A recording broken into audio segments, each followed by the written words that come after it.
दोस्तों इन सेंटेंसेस को जरा गौर से सुनो। आप दिल के बहुत ही साफ इंसान हो, लेकिन कई बार लोग आपके भोलेपन का फायदा उठा जाते हैं। आपके अंदर बहुत कुछ करने की क्षमता है, लेकिन आपका ध्यान बस इधर उधर भटक जाता है। आप दूसरों से अलग हो और कोई आपके काम में रोक टोक करे तो ये आपको अच्छा नहीं लगता। नाउ आपको लग रहा होगा कि मैंने जो कुछ भी बोला वो आप ही से रिलेट करता है, राइट? लेकिन सच बात तो ये है कि ये स्टेटमेंट्स आप दुनिया के किसी भी इंसान से कहो तो वो इन बातों से इजीली रिलेट कर पाएगा। ऐसे स्टेटमेंट्स को बार्नम स्टेटमेंट्स और फोरर स्टेटमेंट्स कहते हैं। ये काफी वेग स्टेटमेंट होते हैं और जनरली पॉजिटिव होते हैं, तो सबको लगता है कि हाँ वो उन्हीं के बारे में बात हो रही है। और जब यही स्टेटमेंट्स किसी अथॉरिटी फिगर से आते हैं, जैसे कि किसी मौलवी, किसी पंडित या फिर कोई अमीर इंसान आपको ये बोले, तो इसका असर दुगना हो जाता है। आप इन बोली गई बातों में सच्चाई के पैटर्न ढूंढोगे और कैसे भी करके उनसे रिलेट कर लोगे, क्योंकि लोगों को अपने बारे में अच्छी बातें सुनना अच्छा लगता है। इसी को लेकर ब्रिटिश मेंटलिस्ट और इल्यूजनिस्ट डैरेन ब्राउन ने एक एक्सपेरिमेंट किया। उन्होंने पर्सनैलिटी टेस्ट के लिए लोगों को एक ब्लैंक पेपर पर अपनी हथेली ड्रॉ करने के लिए बोला। कुछ टाइम बाद सबको अलग अलग बिठा के उनको उनके रिजल्ट्स दे दिए गए और सब अपने बारे में जो लिखा था वो पढ़ के हैरान रह गए। 90% लोगों ने माना कि डैरेन ब्राउन ने उनकी पर्सनैलिटी को सही जज किया है, लेकिन सच्चाई तो ये थी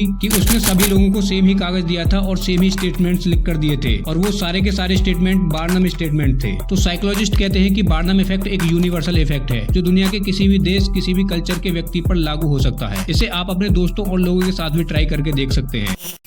दोस्तों अभी मैं आपसे एक क्वेश्चन पूछने वाला हूँ जो कि साइकोलॉजी से रिलेटेड है, तो चलिए स्टार्ट करते हैं। दोस्तों ये सीरीज ऑफ नंबर्स हैं जिसमें कि अलग अलग डिजिट्स हैं। आप बताओ कि इन सभी 8 नंबर्स में आपको कोई एक चीज कॉमन दिख रही है, कोई एक पैटर्न नजर आ रहा है? इन सभी नंबर्स में क्या एक चीज कॉमन है? बताओ। आप चाहो तो वीडियो को पॉज भी कर सकते हो। वेल आपको आंसर तो पता चल ही गया होगा। जिनको नहीं पता चला उनको मैं बता दूं कि इन सभी नंबर्स में 4 कॉमनली रिपीट हुआ है, राइट? नाउ अभी आप इन सीरीज ऑफ नंबर्स को देखो। अगेन आपको इसमें कुछ नंबर्स दिख रहे होंगे, तो इसमें भी एक पैटर्न ढूंढने की कोशिश करो जो कि रिपीट हो रही है इन 8 के 8 सीरीज ऑफ नंबर्स में। आप चाहो तो इस वीडियो को पॉज भी कर सकते हो। नाउ ये वाला आपको थोड़ा डिफिकल्ट लग रहा होगा, राइट? लेकिन अगर आपने ठीक से नोटिस किया होगा तो आपको पता चलेगा कि इन सभी नंबर्स में 6 मिसिंग है और यही एक पैटर्न था। क्या आप इस पैटर्न को फाइंड आउट कर पाए? तो कमेंट सेक्शन में जरूर बताना। वेल मैं तो नहीं कर पाया था। नाउ क्वेश्चन ये उठता है कि ऐसा क्यों होता है? तो इसके पीछे एक साइकोलॉजिकल इफेक्ट है जिसे बोलते हैं फीचर पॉजिटिव इफेक्ट, जिसके कारण हम सभी लोग उन चीजों पर अच्छे से फोकस कर पाते हैं जो हमें दिखती हैं या जो होती हैं, जबकि हम उन चीजों पर फोकस नहीं कर पाते जो प्रेजेंट नहीं होती। फॉर एग्जाम्पल आपने नोटिस किया होगा कि हमारी बॉडी जब ठीक से काम कर रही होती है तो हम उसकी इतनी केयर नहीं करते, इतना ध्यान नहीं देते, लेकिन जैसे ही हमारी बॉडी के किसी पार्ट में कोई प्रॉब्लम हो जाए तो हमें रियलाइज होता है कि हेल्दी रहना कितना ज्यादा इंपॉर्टेंट है। आपने देखा होगा कि जो गुड लुकिंग लोग होते हैं वो कई बार ऐसा बोलते हैं कि लुक्स इतने मैटर नहीं करते। क्यों? अगेन साइकोलॉजी का यही कॉन्सेप्ट है। बिकॉज उनके पास गुड लुक्स हैं, इसलिए वो इस चीज की इतनी कद्र नहीं कर पा रहे कि गुड लुक्स ना होना कितना प्रॉब्लमेटिक हो सकता है। जो अमीर होते हैं, जिनको पैसे की कभी कोई प्रॉब्लम नहीं होती, वो ये चीज को नहीं समझ पाते कि पैसे ना होना कितना प्रॉब्लमेटिक हो सकता है। नाउ इस साइकोलॉजिकल इफेक्ट का आप यूज कर सकते हैं अपने आप को कंपेयर करने के लिए। ह्यूमंस की आदत होती है कि हम कॉन्स्टेंटली अपने आप को किसी न किसी से कंपेयर करते रहते हैं, इसलिए आप उन चीजों के लिए ग्रेटिट्यूड फील करो जो आपके पास हैं। आपके पास 2 हाथ हैं, आंखें हैं, तो उस चीज के लिए ग्रेटिट्यूड फील करो और पॉजिटिव फील करो। तो